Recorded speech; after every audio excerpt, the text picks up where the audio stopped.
Hi there, my name is Lo. Welcome to my channel where I discuss everything between Hermes and grocery bags. Today I'm starting a three-part series about my luxury and mostly handbag buying behavior. I've been seeing so many wonderful videos from other content creators about their luxury lessons, their luxury mistakes, their rules for buying handbags. This is actually a topic that I'm tagged to discuss by Deandra Bolton, so thank you so much for that. And as you may know, whenever I get tagged to do something or I see these sort of discussion/tag videos, it always gets me thinking, and usually I end up doing a little bit of a different twist on it, and today is no different. I realized that yes, I do have some wisdom to share, I suppose, after buying luxury for a number of years, but I also want to make this kind of relatable by telling you that I definitely also make mistakes, and I keep on making mistakes because when it comes to bags, I can really be a bit of a fool, but I know that a lot of you watching are also fools sometimes when it comes to buying handbags or buying luxury. So let's just have fun with this topic. So in today's video, I want to discuss things that I feel I do pretty well when it comes to buying luxury.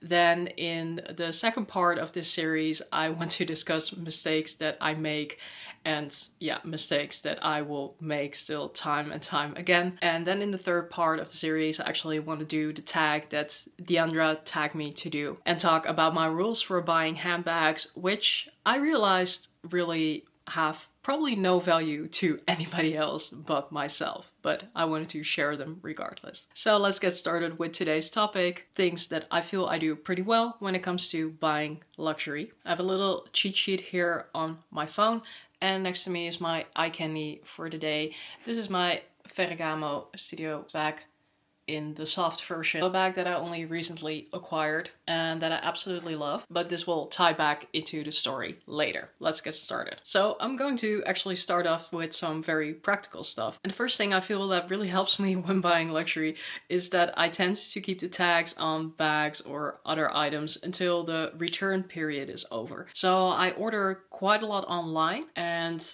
reasons that I don't really buy in store is, first of all, because I'm mostly a discount shopper and discounts in stores tend to be not so great opposed to online, at least in the region that I live in. And also I like to give myself some time to think about it, and I'm scared that whenever I'm in a store and I run into something that I really like, I will have to buy it there on the spot, and returning it later on will generally be more challenging because then I have to go back to the store. So I try to avoid doing that. So I order most of my stuff online, and quite often nowadays you will see that there's like these very ugly return tags, which is perfectly fine, but I really try not to remove them and force myself to think about an item, try it on, put my stuff in there to really see how it's going to work and if it's going to be a good match for my lifestyle. But another reason why I found it really beneficial is that, for example, sometimes by bags just sitting in the closet, you can already tell to some extent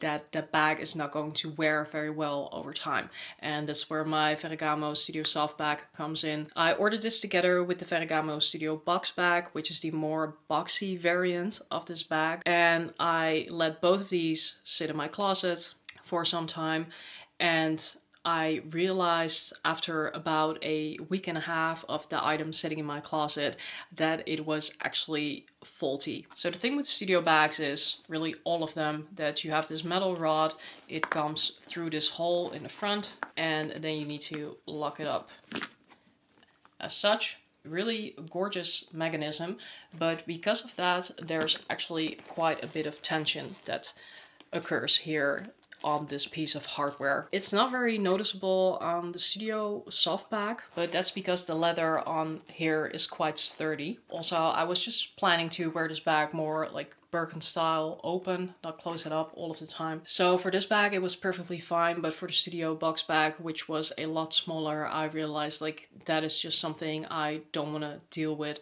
There was already a lot of tugging on the leather around the hardware, and I also noticed that there were some other issues with the glazing. For example, there was a little indent on one of the handles from that return tag that was on there. So it was only after about 1.5 weeks that I realized that there was so much wrong with this bag. And I suppose given that the bag was defective, I probably could have just send it back. I'm not really sure, but just waiting a little bit longer before I started to use it made sure that I had a flawless return, and I hadn't actually used the bag, so I feel from my end it was all perfectly fine to return it. So another thing that I pretty much always do and that I find works really well for me is that I am always considerate of my buyer protection. Again, I'm shopping quite a bit online, but same would pretty much apply if I'm buying offline. We're dealing with some pretty expensive items usually, and even though I've never actually had to use any of these buyer protection mechanisms, it does really give me peace of mind to have them, just to know that if something goes wrong, there's something for me to fall back to, which increases my odds of getting my money back. So what I usually do is pay for things with my credit card.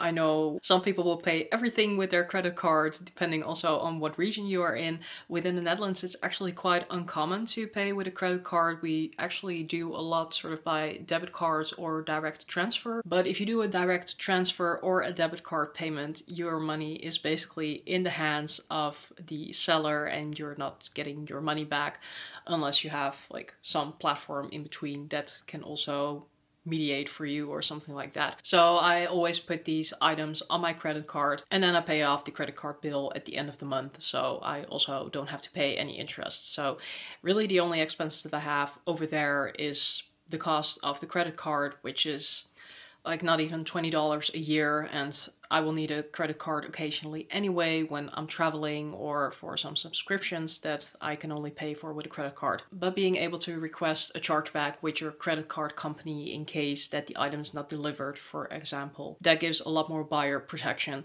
than just paying for it with a direct transfer. Another thing that I have is legal aid insurance. I'm also not really sure if that is a thing around the world, but in the Netherlands it's quite common that you take legal aid insurance for issues with your employer, for example, or in my case for consumer protection. Again, I've never had to use any of these things, but I have definitely threatened companies that I would use these things, and making a threat is generally already enough for companies to move a little bit more in your direction. So it's something that I really like and that I will continue to do in the future. Then the third thing that I do, which I really like, but it really will depend on what type of shopper that you are, but I really tend to wait for promotional events or promotional seasons to buy my bags. And of course, this is not really going to apply if you're buying something in the higher luxury segment and these items already never really go on sale. But if you're buying things more in the lines of, well,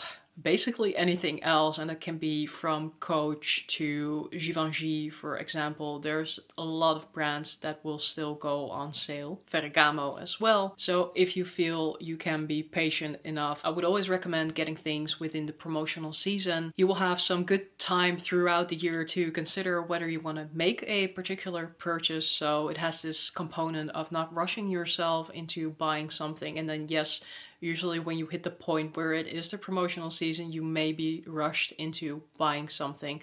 But for me personally, I usually by then have already considered the purchase for quite a while, because bags are not released to go on sale only a week later. The fourth thing in my buying behavior that really works well for me is that I do get dupes, but I don't get destruction bags. So what would be a difference? Sometimes there are bags that I know I will never in a lifetime be able to afford, or I will never really be wanting to put the money towards. So I already know that it's highly unlikely that I will ever get a Chanel Classic Flap, for example. So I'm very happy to have other chained flap style types of bags, because it is an aesthetic that I do very much enjoy. But whenever I feel like a particular style is within reach, be it sooner or later, then I really try to avoid getting anything similar unless I want to make sure that the style is right for me before I invest in a more expensive piece, just because I know it's not going to scratch that itch. And I think it's kind of familiar to a lot of people. I know that some people can very easily set aside the original thing and enjoy the dupe. Other people will say like never get dupes, just get the original thing, because nothing but the original thing is going to scratch the itch that you have. And I think I'm really somewhere in between. If I can get the original thing, I will probably get the original thing because the dupe will not scratch my itch. But if I know that the original thing is so far out of my reach, then I will definitely get the dupe if I do really enjoy the style. And then the last piece of wisdom I would like to share with you for today is just have fun with it. And I think I've said this several times before, and I will probably continue to say it many times more, but what we are dealing with here, yes, it is a passion. We are absolutely crazy over our handbags or our luxury items, but at the end of the day, it's not essential. It's not your house, it's not your health, it's not your living. Well, for some people it is, obviously. But for me, it's not. For as much as I love handbags, it is just a hobby and a passion at the end of the day, just like making YouTube videos. So I always feel like if it's not going to be fun, then don't do it. And if it's going into a direction where it is not fun anymore, then really try not to get frustrated about it. Whatever I do around my handbags, I want it to be an enjoyable experience, and things will occasionally go wrong. The prime example of last year was all of the fuss that I had with Aspinall of London and import duties, and I think it took 2.5 months eventually before UPS sent me a credits invoice saying like, okay, you don't owe us any money anymore. But I always just kind of felt like, yeah, it's gonna work out, it's going to be okay. And I think, again, like part of why I think about my consumer protection is just so that I don't have to worry about these things. I've had very expensive bags go missing in the mail, and usually these things just work themselves out. And for now, I've always had my packages delivered to me by very kind neighbors. But yeah, just whatever happens, if it's logistic or if it's like trying to get a quota bag from Hermes and not being able to do so, I would just advise anybody, these are just handbags at the end of the day. It's nothing to get upset over, but it is something to absolutely enjoy if you love handbags as much as most of us do. That's it for today. Hope to see you back next week for the second part of this series, which will be luxury mistakes that I keep on making. Because I'm also only human after all. If you enjoyed this video, consider giving it a thumbs up and subscribing to my channel, because I'd love to get to 1,000 subscribers by the end of the year. That's it for today. Thanks for watching. And remember, for now, there's a styling situation and a taste for everything. So don't judge, wear whatever the bag you like. Until next time, or as we say in Dutch, doei!